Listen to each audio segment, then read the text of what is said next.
Welcome back. We have some monster breaking news, including a future Hall of Famer. Adrian Wojnarowski still on the desk with us. What more can you tell us? Yeah, Cassidy, a big one. The Washington Wizards have agreed to send Chris Paul to the Golden State Warriors for Jordan Poole and 2 future draft picks, a first-round pick, a second-round pick. And listen, this is the completion of that Bradley Beal trade with the Phoenix Suns. The Wizards have been looking for a situation to move Chris Paul onto, and now the Warriors step in, bring in Chris Paul to play with Klay Thompson, obviously Steph Curry, and move out Jordan Poole, who will start a new 4-year, $140 million contract extension this season.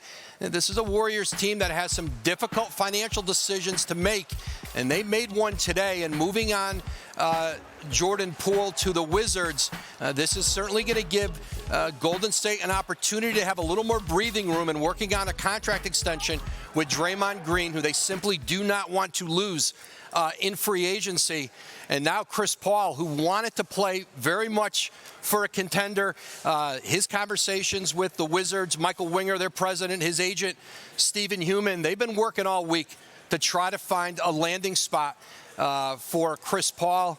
And it is the Warriors who now bring in this future Hall of Fame player as they try to maximize this window with Steph Curry, Klay Thompson, Draymond Green, and certainly Washington now gathering up picks, gathering up young assets, and they're really in a full rebuild now. Yeah, before this trade, the Warriors' payroll stood at $186 million. Mike Dunleavy was promoted from assistant GM to replace Bob Myers 6 days ago. Do you have any insight of just how busy he's been in his new role?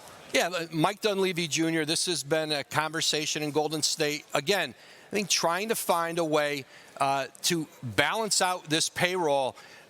Listen, Jordan Poole has been an outstanding young player for this organization. He did not have his best season last year. Certainly some circumstances around that, certainly at the beginning of the year and all that he went through with Draymond Green and the punch. But again, I think this is a play for this organization with Chris Paul, who's owed $30 million this year. This is an expiring deal for the Warriors.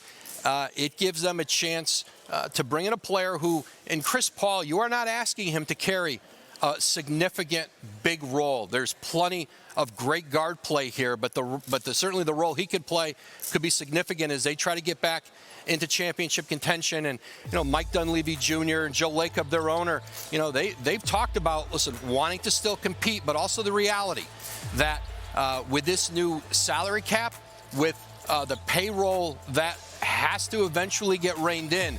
4 years, $140 million now off the books in Golden State. And part of what you see why draft picks going back to Washington in this is that kind of money. You saw it with Bradley Beal. This is a different time in the NBA with big contracts. And so the Warriors almost had to incentivize that a little bit in getting off that much money. And Perk, Chris Paul, 38, turns 39 next May. Talking about just the type of role that he could play with this Warriors team. What do you envision that he can do with Golden State? He's going to fit in just fine. The one thing that we saw over the last couple of years is that Chris Paul has shown us that he can actually play off the ball and be a capable knockdown three-point shooter.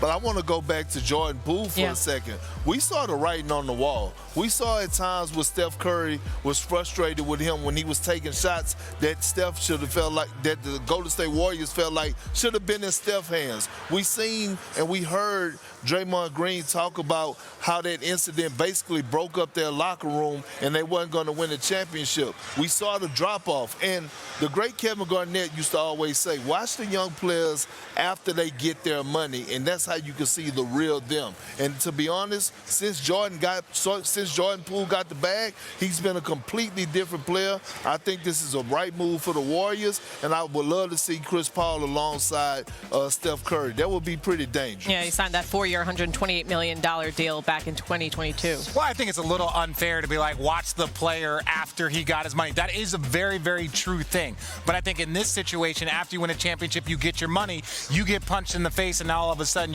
you're pissed off. So I don't think that that's a great indicator. I will say this about Jordan Poole and about a lot of young players out there. If you're in a great situation, and you have to recognize that very quickly you can end up on the Washington Wizards, no disrespect to them, in a rebuild space. So you can go and get a bunch of shots. No one will ever see you. You're not gonna be on TV. You're gonna be a part of a rebuild. Or you can fix your face, you can fix your attitude, and get back in line and compete for championships. So I think, while this is unfortunate, that they had to break up part of their young core, there were some money incentives on it. But ultimately, Chris Paul to the Warriors, I think that is a great move for Chris Paul. What I'm saying is his attitude was different. We saw it in the postseason. It had nothing to do with the punches. We saw the frustration with the shot selection he was taking. It had nothing to do with him getting punched. Agreed. It's everything about him saying, I got my bag, so I got a bigger role. That's what I'm trying to explain to you. And you could go take it up with KG. I'm just telling you what he told me, and that's what I said. He's an all-time great. He's Hall of Fame. I'm going to go listen to him. Yeah, listen, in this league, the only thing you are guaranteed is the money on the contract. You are not guaranteed where you're going to play unless you're Bradley Beal and you negotiate yes. a no-trade clause. But that you are seeing fewer and fewer high-level players go into free agency. You are signing the extension where you are, and then essentially you go in the portal when you want out. Now, that's not what's happening with Jordan Poole. He was traded, but I think this is the reality of the league. We are going to see, a number of trades, and among them some with contracts like Jordan Poole, even early in their career, starting out on a new deal. But again, for Washington, he has a chance to be a cornerstone on a young team. They bring in Tyus Jones from Memphis, Jordan Poole, and so you start to see some younger perimeter players and some picks. They've got number 8 tonight. They've got second-round picks, and certainly they're in a position now. We'll still see what they're going to do with Kyle Kuzma. Right. There's still there's a lot of interest in re-signing Kyle Kuzma.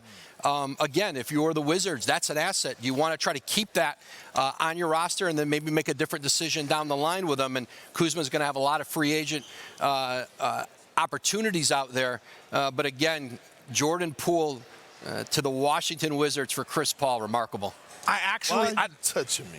No one's touching you. Anyway, look, I like this for the Wizards. I really do. Because now they have a legitimate young backcourt. We know what Tyus Jones can do. Mm-hmm. We know what Jordan Poole can do. So now, okay, you need a couple of threes, but you're building something. For the last, I want to say 3 or 4 years, with the Bradley Beal sweepstakes, and then you give him a no-trade clause, and then you give him all the money. There is not a person in the NBA that had any idea what the Washington Wizards were doing the last 3 years, right? I understand Bradley Beal needs to be there, but no player was going to go team up. You didn't have the assets to go bring somebody else in. You were in the biggest purgatory, and then all of a sudden you have to trade Bradley Beal to get off the contract for probably, I don't want to say pennies on the dollar, but somewhat close to get off the contract. So now you can see a clear plan in Washington, and good for them in the organization. You think Chris Paul can finally get his first championship with the Warriors? No, I don't. But it's still... a great thing. You know what? There's a lot of hate in you and your heart. There's a lot of hate in your heart, bro. I love the move for CP3, but you still got the Nuggets and you got the Suns. The Warriors are not my favorite because they added CP3. Nah, I'm just saying you got a lot of hate in your heart. No, I don't. I got a lot of love for everybody on this panel. That's a lie. That's a lot of veteran presence, though. Chris Paul, Steph Curry, Klay Thompson. We'll see what happens with Draymond Green. As Woj said, a remarkable trade. The Washington Wizards are finalizing a deal to send Chris Paul to the Golden State Warriors for a package that includes Jordan Poole and picks. Woj, thank you so much for joining us. Maybe you'll come back the next block. We'll see. Yes? Picks 2030 Golden State first-round pick, 2027 second-round pick to the Wizards. This morning, the Lakers acquire the 40th pick in tonight's draft. What more can you tell us about that? Yeah, a chance for the Lakers. They go from 47 to 40. So right now, the Lakers are drafting at 17 and 40. They sent cash and the number 47 pick to the Indiana Pacers. And I think this is a draft where a lot of teams see some value, a lot of value in the second round, and having second-round picks financially when you are a team that's going to be in luxury tax, when you have a big payroll, your ability to hit on those picks and get some low-cost talent that you can bring through and develop, it's invaluable when you are trying to build, maintain a contender with max-level players, with guys like LeBron James, Anthony Davis, that you're building around. I mean, yesterday, Perk, you said you would love to see Chris Paul on the Lakers, but in terms of the Lakers' future and what they should be doing, over the next week or so, what do you want to see from them? Well, first order of business is making sure that Austin Reaves doesn't go anywhere. I think when you look at the trust, not only that the Lakers have in him, but Darvin Ham and LeBron James. I haven't seen LeBron James sit back and take a lesser role and defer to a person for as a playmaking ability since Kyrie Irving. And when you watch them this postseason, the trust level that LeBron had in Austin Reaves, and he didn't disappoint him, I think that's the first priority of business, is making sure that they get him penciled in and re-signed. No, I agree. When you're talking about... Yeah, that's second time. No, I was talking about with Woj, not you, bro. I agree with Woj. Let's slow down there, big fella. I mean, that's just smart to always agree with Woj. Yeah, I agree He's with delivering Woj. facts. You're like, wow, Rich. No wonder you were surprised, right? Okay. No. I think when you look at the Lakers, obviously, just because you're drafting guys, just because you're getting picks, doesn't necessarily mean you're going to keep them. It just means that you want a better look. And I like it. Like Woj said, getting from that 47th to close, because you're getting closer to the first round. When you get to 40, you're getting closer to a first-round caliber pick. And we know, obviously, with Jokic, what he was able to do, there are gems in that second round. Thank you for watching ESPN on YouTube. For live streaming sports and premium content, subscribe to ESPN+.